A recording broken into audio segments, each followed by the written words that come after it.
The camera world is buzzing with anticipation as Nikon prepares to expand its Z-mount mirrorless lineup, and two of the most intriguing models on the horizon are the Nikon Z7 III and the Nikon ZFR. While both are expected to appeal to professionals and high-end enthusiasts, they target vastly different audiences, one built for high-resolution still photography, the other engineered for serious filmmakers.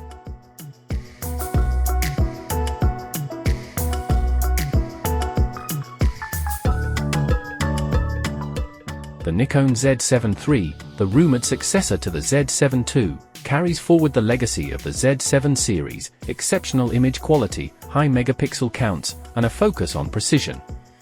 It's expected to retain its place as Nikon's go-to body for studio, portrait, and landscape photographers who crave detail, color fidelity, and dynamic range. The Z7 III is rumored to feature a newly developed 61-megapixel BSI full-frame CMOS sensor, possibly using stacked or partially stacked technology, allowing for faster readout speeds and improved low-light performance without sacrificing resolution. This would be a significant upgrade over the 45.7 MP sensor found in the Z7 II, which, while already impressive, is beginning to show its age in a market where Sony's A7RV and Canon's EOS R5 are pushing boundaries.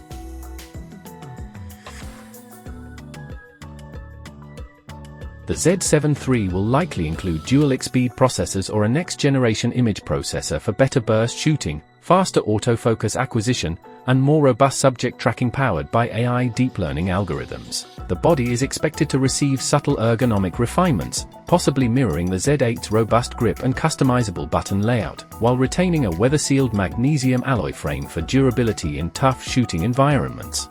Improved IBIS, possibly offering up to 8 stops of stabilization, will also make the Z7 III a powerhouse for handheld shooting, especially in low-light scenes where slower shutter speeds are required.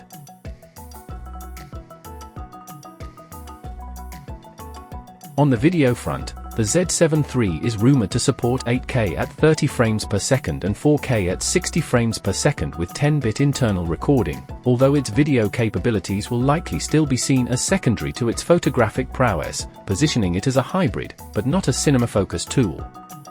Autofocus performance is expected to leap forward with better eye detection AF, animal tracking, and improved continuous autofocus in both stills and video, crucial for professionals working in dynamic situations.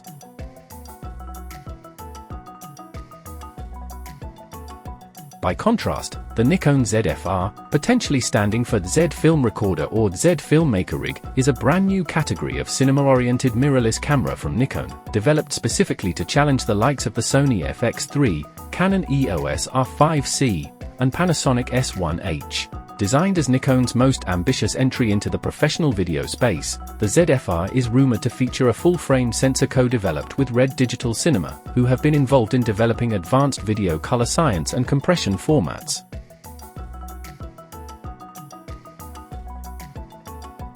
The ZFR is expected to offer internal 6K or 8K ProRes RAW recording, support for NRAW and ProRes for 22HQ, and full V-Log or Nikon's new log gamma curve designed to maximize dynamic range and color grading flexibility. Unlike the Z7 III, which is expected to prioritize compactness and photographer-first ergonomics, the ZFR will likely feature a video-optimized body design, possibly with a fan for active cooling, tally lights, a top handle attachment, full-size HDMI port, dual CF Express Type B slots, and expanded ports for timecode, headphones, and audio inputs.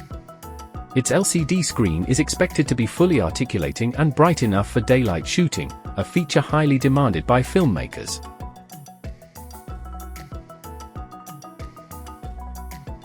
Frame rates could include 4K 120p and 6K 60p in full sensor readout, allowing for incredible slow-motion capture without a crop. The autofocus system may leverage the same AI-enhanced subject tracking as the Z7 III but optimized for continuous face and eye detection during video recording. Battery life could be extended using a new modular grip system or even optional external power solutions aimed at long-form recording.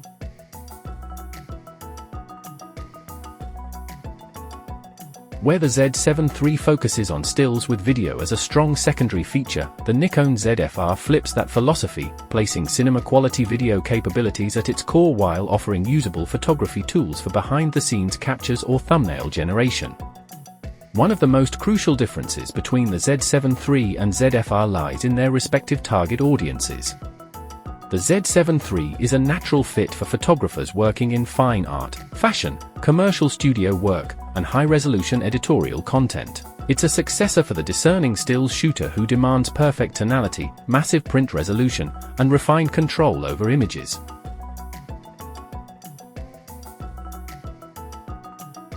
Meanwhile, the ZFR is Nikon's first real pitch to professional filmmakers, indie directors, and high-end content creators working in documentary, narrative film, YouTube cinema, and branded storytelling. With expected internal RAW recording, active cooling, extended dynamic range, and proper color science, the ZFR is not trying to be a photo camera that also shoots great video. It's trying to be a video camera first, perhaps even serving as an A-cam on lower budget productions or a B-cam for larger RED or ARRI setups.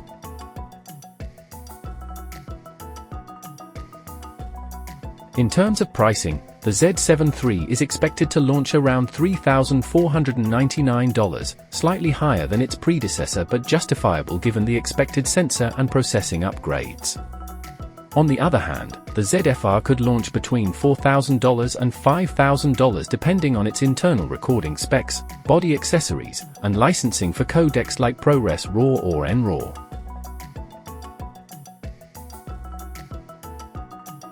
For Nikon, the success of both these cameras is crucial. The Z7 III continues the evolution of the company's high-resolution mirrorless legacy, following in the footsteps of the D850 and cementing Nikon's role in the photography elite. But the ZFR represents a bold and uncharted territory, Nikon's entry into cinema-grade production tools. With Sony dominating this segment through their FX lineup, and Canon building hybrid monsters like the R5C and C70, Nikon has to deliver not just with specs, but with usability, workflow, and reliability. The Z7 III will benefit from Nikon's deep history in stills photography and loyal user base. It's likely to appeal to Z6, the Z7 owners looking to upgrade, or DSLR holdouts finally making the jump to mirrorless for the best of both detail and dynamic range. The ZFR, meanwhile, may attract a different crowd entirely, cinematographers who previously dismissed Nikon for its lack of video credibility. If the rumors of RED collaboration are true, this partnership could elevate Nikon's color science and codec handling to match or exceed that of current video-centric brands.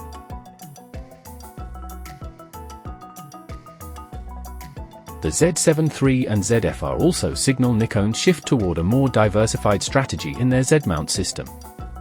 Instead of trying to make one camera do everything, they're branching into specialization, letting the Z7 III rule the stills world while the ZFR breaks into professional filmmaking.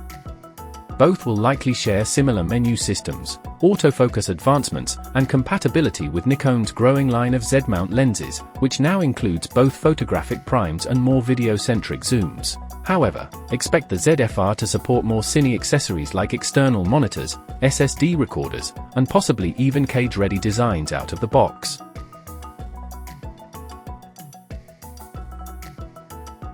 Ultimately, the choice between the Nikon Z7 III and the Nikon ZFR will come down to your creative focus.